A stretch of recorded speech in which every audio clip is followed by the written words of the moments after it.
اعوذ باللہ من الشیطان الرجیم بسم اللہ الرحمن الرحیم۔ پیارے بچوں، السلام علیکم ورحمۃ اللہ وبرکاتہ۔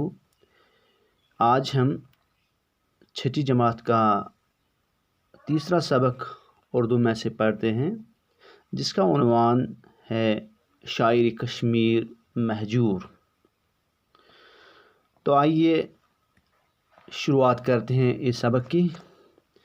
یہ چھٹی جماعت کا سبق ہے، اردو کا تیسرا سبق ہے یہ۔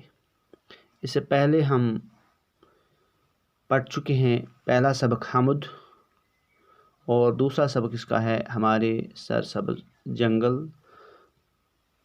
ان دونوں اسباق کے سوالات بھی میں نے آپ کو مہیا کرائے ہیں۔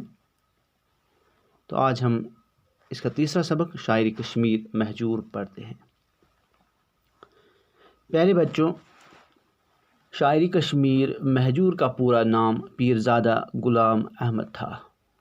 وہ متری گام ضلع پلوامہ میں 11 اگست 1887 عیسوی کو پیدا ہوئے۔ ان کے والد کا نام پیر عبداللہ شاہ تھا اور والدہ کا نام سعیدہ بیگم۔ مہجور کی ابتدائی تعلیم گھر میں ہی ہوئی۔ وہ بچپن سے ہی بہت ذہین تھے۔ انہیں علم حاصل کرنے کا بڑا شوق تھا۔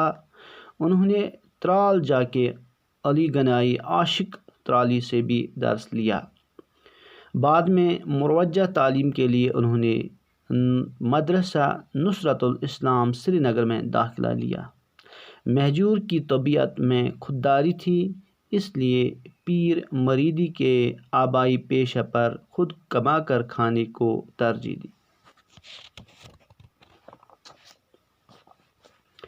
مہجور نے پہلی بار 1909 عیسوی میں پنجاب کا سفر کیا اور بڑے بڑے عالموں اور شاعروں سے ملاقات کی۔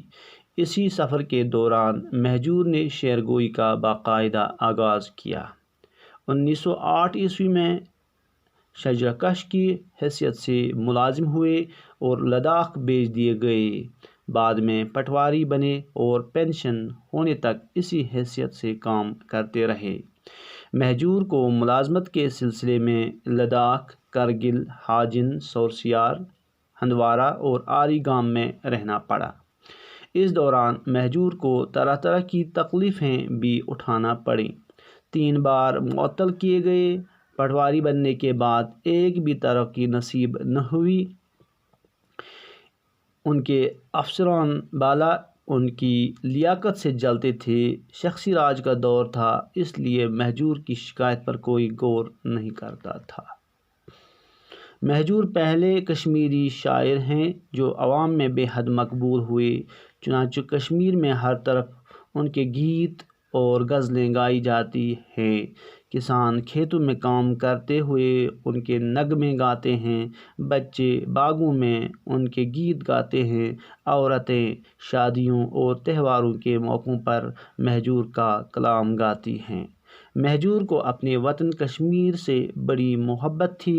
انہوں نے اپنی شاعری میں کشمیر کے باغوں، پھولوں، چشموں وغیرہ کی بہت تعریف کی ہے۔ مہجور صرف شاعر نہیں تھے بلکہ اعلیٰ پایہ کے عالم بھی تھے۔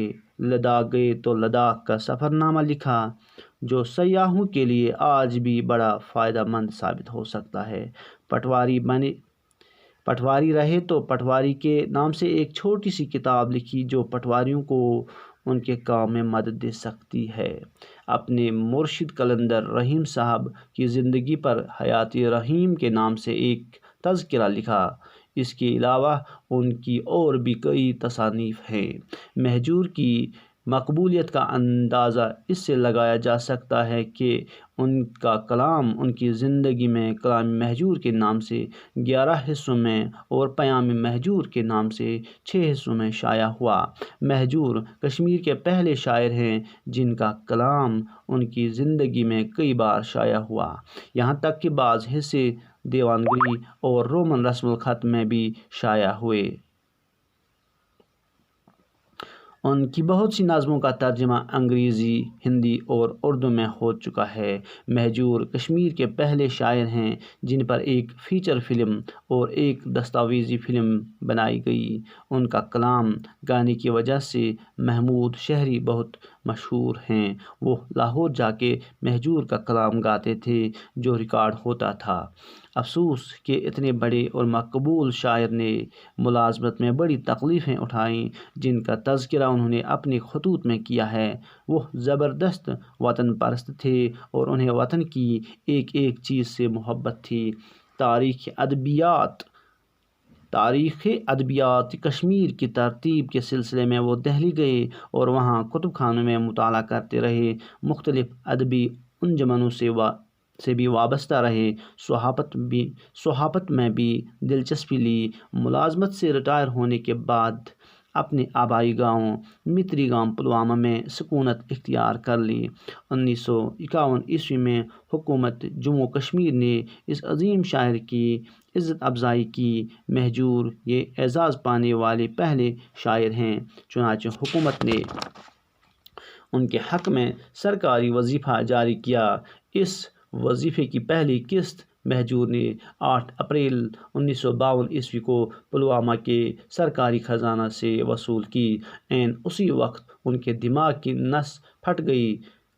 پلوامہ سے انہیں اپنے گاؤں متری گام پہنچایا گیا جہاں دوسرے دن یعنی 9 اپریل 1952 کو ان کا انتقال ہوا۔